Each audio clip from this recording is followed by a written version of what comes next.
What are you doing? We are dodging dogs. Dodging dogs. Getting all the Markov Manor out. So, Zach's been doing some shorts, but I apologize for lack of videos. I have not been feeling good. So, don't want to be around camera when that is the case. But anyway, we got Markov Manor. I have a lot to talk about actually with the Magic the Gathering market. I still think the other games are struggling. We saw MetaZoo collapse. I'm not going to talk about it. It's not worth my time talking about a game that never was a game. It was just pump and dump speculation. But anyway, yeah, so if you haven't been noticing the Magic the Gathering market, it has been going nuts lately. And it's not just Standard. Like a lot of people are like, well, it's the RCQ season. Standard, of course, has been on a lull for about 2 years. They've been focusing Pioneer for the last few RCQ. Okay, hold up everything. Everyone, we got to stop. We have need to water, stop. Chloe? You need some water? Someone takes priority. Because she doesn't care about drinking water unless we have a video going. And then we're going to get a dish thrown at us. And Miss Demanding over here has to drink her water. So, now back to the scheduled portion of the video. Because someone thinks she is more important than anyone. Anyway, so Pioneer was pretty decent in 2023 as far as some cards holding value due to the RCQ season. And we forgot the mic. Hopefully yes, we did. That's what I just realized as well. Oh, my bad. Probably getting Chloe slurping up water. Some water. So you're going to drink that whole bottle to yourself? Probably. And get things everywhere. Of course. And anyway, so, but it was still kind of a lull. Like Pioneer was pretty stable. There wasn't really a lot of, unless a deck came out with a new like combo or something, you wouldn't see prices go up. But now we are seeing across the board, Pauper, Standard, but even cards that haven't been recently reprinted in Commander have all gone through the roof. And I like to tell everyone that Pauper is probably the best indicator of a healthy market because it's the least demanded format. So if something like Pauper, which typically has more of an online scene than a paper presence, is actually going up in cardboard, that's a really, really good indicator that Magic Gathering is stronger than we think because there's no like major tournaments announced. There's no, there hasn't been any hype around it. And if you look at cards like Glint Hawk's now like $1.25, and it was like 40 cents a couple months ago. Everything's like Needle Drop that have gone back up. You have just many cards, Mirror Enforcer, that have gone just really, really. I mean, again, what I really like about this is absolute organic growth. This isn't something being. Clarendon College didn't make a Pauper video, or Channel Fireball didn't announce they're doing Pauper tournaments, or same thing, or the Grand Prix didn't announce they're going to start doing Pauper. This is just like actual market demand, kind of true demand, true organic demand that is finally outstretched supply and has caused these cards to go up in value. The same thing can be said about a bunch of these Commander cards that just haven't seen reprints. So if Wizard of the Coast can allow the breathing room, which they have, I think this is the major thing, is what we're seeing now more than anything is rejection of this set right here, Ravnica Remastered. Nobody cares. With Dominator Remastered, Lord of the Rings, and a lot of the other like Doctor Who, those stuff, they actually did take the lion's share of the money.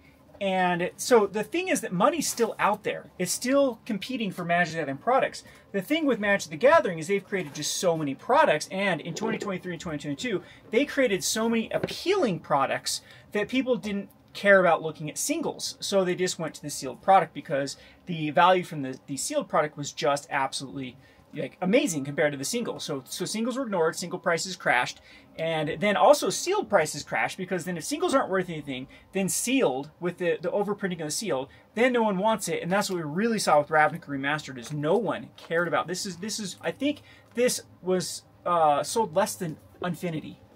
That's crazy. Yeah, which is absolutely nuts. Well, there's only been like a couple people that want stuff. And then they only want like anime art or something like that. Yeah, well, again, there just wasn't the value in it when people just recently had the Shockland reprintings, and there just wasn't enough to really justify. And what I really think more than anything that caused this to be a stinker was the Dominator Remastered dumps. Yeah. People are like, I'm not going to buy this. If it's going to be $80, if we're going to see a distributor or Amazon sell it for $70 to $80 for a box, I'm not going to pay $140 for it or $150. I think it's $155. Yeah. Or something like that is what they wanted these these boxes go for, and that's distributor price. That's not what they're supposed to. I think they're supposed to go for like in the 200s for the quote unquote MSRP. So the rejection of Ravnica Remastered just freed up all this money that apparently Magic is still incredibly healthy, and it went right into the singles. And I have seen a lot of people push for buy singles, which is so funny with these. Like I am with Farrington College. I know I'm going to comments again about Kevin, hates poor people, and that's not the case. Like the whole thing is like Wizards of the Coast drew the line in the sand.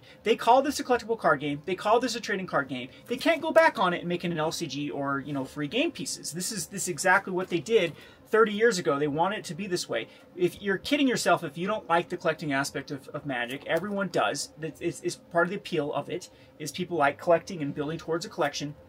And that is what we're seeing with kind of this attitude, is people like, you'll have these videos from all these people that want to play Magic for free and be like, oh, just buy singles, buy singles. Okay, if everyone starts buying singles, they go up in price. Yep. If everyone starts playing Pauper because it's cheap, it goes up in price. And then we'll have the pushback of now, like, okay, then Wizards of the Coast needs to print more and more secret layers and more of this stuff to drive the cost down. Okay, well, someone has to be stuck carrying the bill for dead sealed product like we saw in 2023. And if this happens again, then we'll just start the vicious cycle over again. So what Wizards of the Coast needs to do is they just need to sit back, let the market breathe, and then start printing accordingly. So if they want boxes, like they do have an MSRP. They're kidding themselves if they don't have what a manufacturer suggested retail price, because any store can look at what they're selling other products for with 40 to 60% markups and be like, okay, Magic needs to compete with these type of margins. And if they can't, then they just quit carrying Magic and start pushing people towards sales that do give them healthy margins. So that's just the reality of markets. And I know that everyone wants their free game pieces and blah, blah, blah. And we've seen this accessibility stuff. And now people are complaining about Standard being just through the roof. Okay, guys, the reason why Standard is now expensive is no one bought the sealed product when it was in its kind of print life cycle. And when no one buys the sealed product, there are no Shieldreds that are entering into the market for sellers to actually sell. And now we are seeing the back end of just a complete rejection of the Standard market in favor of things like Lord of the Rings and Dominator Remastered and Doctor Who. And again, Commander has dominated the Magic sales from like 2020 onward. That it seems like, and now there's some resurgence in people like playing Constructed because we all have finally been burnt out of that trash format called Commander. And so people are going back to, Magic was really a balance for a one-on-one game, and it's kind of appealing and fun. And now, okay, now I can play for something. And we kind of got this attitude again of like people want to start competing and start, the whole Magic, what I knew from 2014 on, when everyone wanted to be a Pro Tour player, that's kind of having a resurgence. So those kind of things that are affecting the market. But anyway, I'm kind of digressing here and going off on the subject with stuff. But what's this that's coming out? It's a bundle. What's a bundle? What do you mean a bundle? What do you mean a bundle? I thought we were talking about Markov. I know Markov is coming out, so we are shipping it off today. And I think Zach just wants me to open up products. But I think so how much are the play boosters supposed to be now? Because pre-release is supposed to be more expensive. Yes, so your pre-release should go up in price. Like stores should be charging between $30 and $40 if they want to get reasonable markups. I believe my distributor cost price of pre-release kits are going to be around like 22-ish, so 20 to 25 range for most stores. That's how much the pre-release kits. So if you just do kind of math of what stores, and some stores too want to make more than reasonable markups because they want to get price support and have like an atmosphere of the pre-release. So I wouldn't, I think it reasonably should be expected to pay around $35 to $40 for your pre-release because the play booster price increase. We'll have to wait and see how the list card messes with the limited play. I just wish they'd get rid of the list. Yeah, they're so stupid. No one accounts for it. No one knows what's in it. They change it every set, so it's just a big head scratcher of like what's even in it. And then like if you are a store, it's a pain in the ass because now you get all these cards that are traded in and you have to look up like, wait, this is the list booster price. It's not or is it the mystery booster one? Yeah, or which mystery booster one is it? List is really weird because there are some that have hit that, and then that just makes it so you have to really check like date numbers and things like that with it. But yeah, so I wish they'd just get rid of that because it's just going to cause headaches in the I mean, it already has with just You know, with the more things that vendors have to list, that actually takes time, and that cuts into their bottom line. And eventually, time is money, and that costs everyone, from the player all the way to the manufacturer, with this unnecessary amount of time that is needed to have this ecosystem of listing cards and selling cards and whatnot. So it doesn't. What I'm trying is the risk, or the reward of having reprints come in the list does not justify that no one accounts for it anyway. No one like purchases packs for a chance of getting a list card. So, and it's killed things like this. Like, a lot of the reason why this was such a dud set too is many of the cards that they have in this set were printed multiple times in the list, and other reprints like the Secret Lair. So you can't have your cake and eat it too, with this analogy being you can't do the list, you can't do Secret Lairs, and then you can't expect reprint sets to sell if you continue to do that. What is it? The War Leader's been printed like 7 times now? Yeah, like weird listings and Secret Lairs, and it just keeps, like, that would have been a card that would have been very attractive to buy that product when it's worth nothing.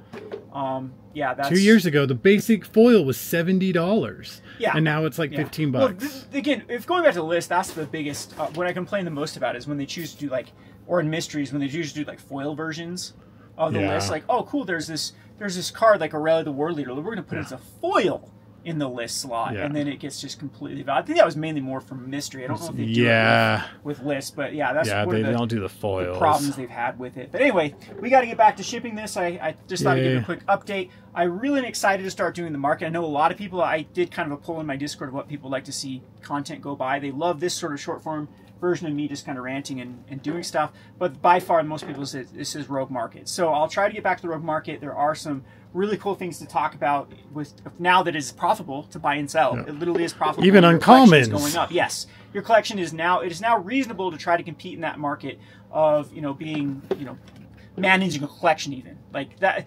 We aren't just in a free fall like we've seen for the past 2 years. Like, ew, my collection just went down another 10%, another 20%. We're starting to see that finally lift, but it is still worrisome the amount of Secret Lairs they're printing and a lot of things that they have down the pipeline. But all in all, I think the Wizards is making the right decision. We were very impressed with our organized play kit that they sent off with like the promos, and there seems to be a lot of direction from Wizards of the Coast to try to get people to come back in stores and actually experience play here with the regional qualifiers, with the nationals, with that sort of stuff. So you got to give credit where credit's due. That I think that we have turned a corner with like the complacency and lull. I still think Wizards of the Coast is super lazy with what this game could be, because I mean they're just making fistful of dollars. They could do so much more than what they've done.